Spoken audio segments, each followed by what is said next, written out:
Atlanta football party.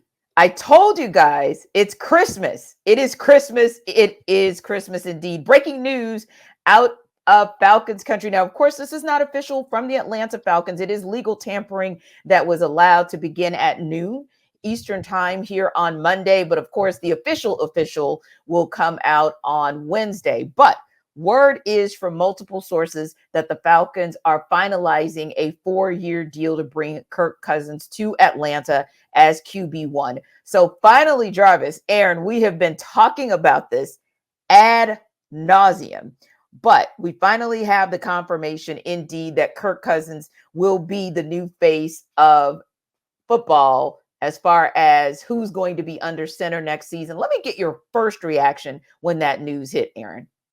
Well, first, my reaction is like, finally. So now we can talk about something else other than the quarterback.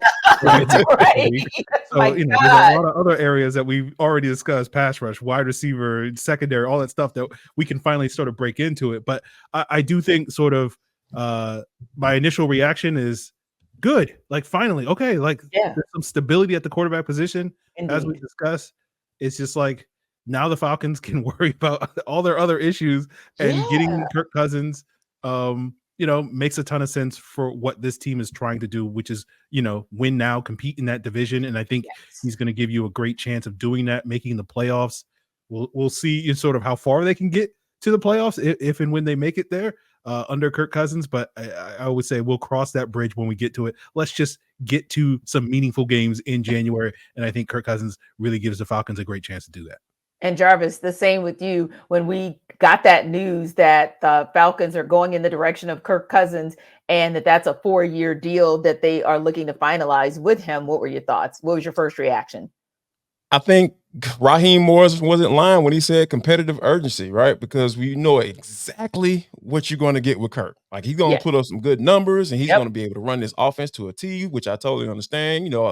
We've talked about in previous episodes about like how much I wanted Justin Fields, because I feel like his ceiling is higher. And I think that, but the floor was, well, what the floor is with Kirk Cousins, and that can be a little bit lower than with Justin Fields. So I think I totally understand it, and I get where the Falcons are going now. Like, I have a clearer picture of where they're going now that they've drafted Kirk Cousins. So you got the quarterback position figured out now. Now it's time to go ahead and get some weapons on the offensive side of the football. With Drake London, you got Drake London, Kyle Pitts, and Bijan Robinson, and Tyler Algier, but Drake London looking like Will Smith in that last episode of Fresh Prince, like looking around like, I need some help. Where everybody at? So yeah, I think it's now that they got the quarterback position out of the way, like Aaron said, now we can start talking about some other stuff that really, really matters. Yeah, and Jarvis, I want to go back to something that you just mentioned that we heard early on in this Raheem Morris's tenure, right? And you talked about the fact that there was a sense of urgency, but I feel like on that same token, it's desperation, but it's the good desperation. It's the right desperation. So I wanted to go back to that because I agree with you. I think that this group was confident. I mean, Terry Fontenot said it. He was like, we're not arrogant. We're confident in the fact that we can go out and get the right guy and we can seal that deal. And we're seeing that come to fruition already. But I also like the fact that they're not out here to play with you.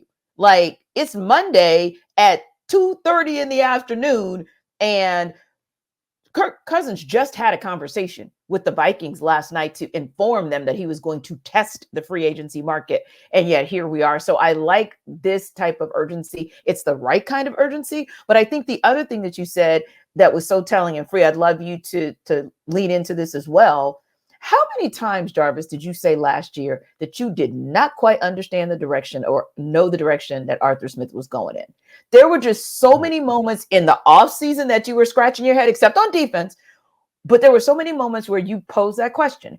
And then as we got into the season, you kept that question posed because you just couldn't see the path to what he was trying to build, where he was trying to go, when he was trying to reset. The resets weren't, like, the math wasn't mathing on the resets.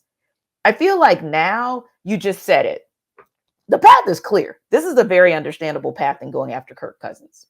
Yeah, and I think that you're going to have a sense of direction of the offense too, because Kirk Cousins is so familiar with with this whole scheme, right? With Kevin O'Connell, we know he has, the Sean McVay ties, and Zach Robinson obviously is going to take some of what he learned with Sean McVay and bring it over here to the on to this side of town anyway. So I think it makes sense. It just makes sense. It makes sense. It makes sense out of the world. Like, I'm not saying that was my choice, but like, it makes sense, and then I'm with that because like it was so many times that we talked about, whether it be on the postcast, the Falcons postcast, or during the week on Atlanta Football Party on this show.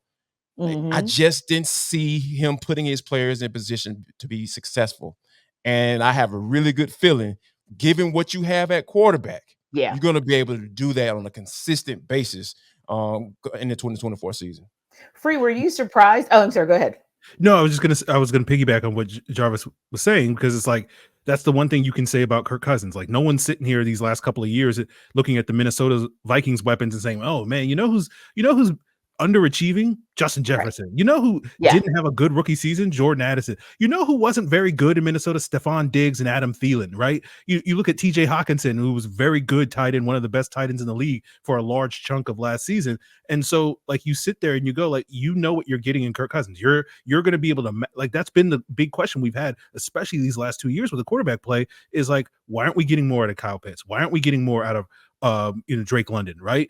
And some of that was blamed on the play calling, but I think a lot of that was just the inconsistency at the quarterback position. And if you're the Falcons, like, this is what we've been talking about for the last year. It's like, hey, we've assembled this great, roster of talent, and let's just drop the quarterback in there and let's get the most out of this talent. And I think that case is point blank with Kirk Cousins, where it's just like, we know what he is, we know what he can bring to the table. And then you think about it from the coaching standpoint, with Zach Robinson, who's spent a lot of time working with veteran quarterbacks with the Rams these last couple of years, where it wasn't really his priority to work with Matt Stafford every single week. That was more a Sean McVay thing. It was his priority to get the Baker Mayfields and the Carson Wentz up to speed in the offense, just in the event that Matt Stafford missed time. And if you're a first-time play caller in this league like Zach Robinson is, it's so much easier to sort of be like, okay, I know exactly what Kirk Cousins is. I've seen it for basically a decade, and I know he's going to get to the right answers consistently when I call the plays. And so it's a lot easier for me to scheme things up with a veteran at this position like Kirk Cousins than it is for some of these alternative options where you're like sitting there like, I don't know if Justin feels like we have to construct a completely different offense, and is he going to be able to get the ball into the hands of all our playmakers reliably and consistently. So to me, as Jarvis says, it makes sense for the Falcons to do this, given the urgency that we're talking about with this team trying to win games right now. I mean, Raheem Morris said it, right? If they had gotten better quarterback play, he wouldn't be out of the job. They just fired a coach because they weren't winning enough games, and going after a guy like Kirk Cousins, who is a proven winner, at least in the regular season, makes a ton of sense for the Falcons. Indeed. I think the only thing for me that was intriguing, and of course we don't have the dollar specifics on it quite yet, but was the 4-year deal, because the talk was that the Falcons were probably going to look to do 2 years. Kirk Cousins was probably going to look for 3 years, and maybe they would be able to finagle a middle ground where, we'll give you 3 years, but maybe that third year is something that's more favorable to the Falcons versus Kirk, i.e. not guaranteed money. But now that it's 4 years, I'm very interested to see kind of how the contract breaks down, because he's the guy who's known to be able to negotiate that kind of deal, if you will. But at 36, it's very interesting to me. I think the other question that I wanted to ask you guys before we wrap up is this. When you think about the fact that a week ago, we were having a conversation where we were playing GM on the 4 most valuable free agent type quarterbacks, because we know that Justin Fields is not truly a free agent, but the free agent types, we talked about Kirk Cousins, we talked about Justin Fields, we talked about Baker Mayfield, and we talked about Russell Wilson. Well, we know Russell, he gone. As of last night, we know the same for Baker Mayfield. He gone back to Tampa. Russell, of course, to the Steelers. Yay, black and yellow. We're real happy. Okay. So, it works. It's working out for everybody. But exactly. Yeah.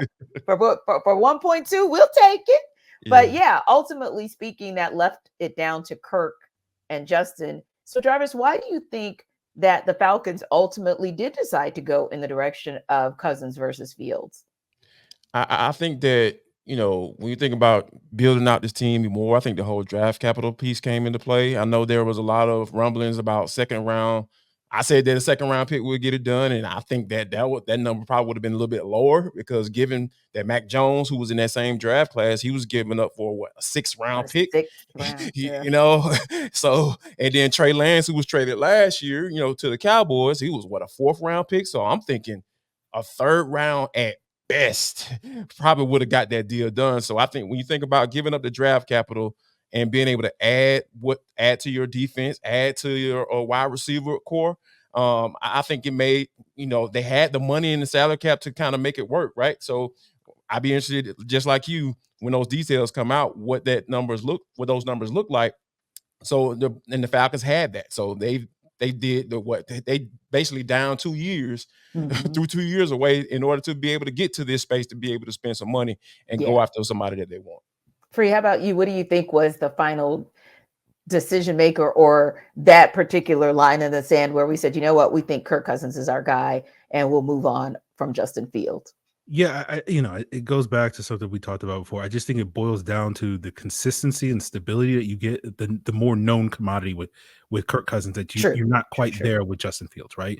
We've seen Justin Fields make progress each year, but you're still looking there like, there's maybe a little bit meat left on the bone. And if you're a team, especially, what a quarter of the NFL right now is like sitting here going like, we don't know who our week 1 starter is going to be. And it's like, you can convince yourself that Justin Fields can be your guy, but I don't know if Justin Fields right now has shown enough where you can be absolutely, utterly convinced this is the guy, this is our long-term answer. And so I think the way that this process is going to play out for a lot of teams is because there's so many teams in the market for quarterbacks, because there's only a finite supply of those guys at the top of round 1, right? There's only a finite supply of the Kirk Cousins and the Russell Wilsons and all those guys. And now those teams and players are crossed off the list. Someone's going to be able to circle back to Justin Fields and say, you know what, we're willing to make this bet on Justin Fields at this point in time, but it just wasn't going to be set up to be some team's plan A just because of the sort of unknown surrounding Justin Fields and just how much better is he going to get, in a different environment with a different offense and all those various things that, may or may not play into his favor in the future. Yeah, and for me, it was Kirk Cousins, and I just kept hearkening back to the words elite processor, and I just feel like he's one of the best in the league at being able to process quickly, and to me, that's probably the main definition of elite processor, and just the ability to just move around, not so much in the pocket, but when I say move around mentally and be able to quickly also get a young core of wide receivers and pass catchers up to speed quickly. So we'll talk a little bit more about some of the other free agents because the Falcons have some decisions to make big time in the free agent room that they currently have. We'll talk about it on the other side.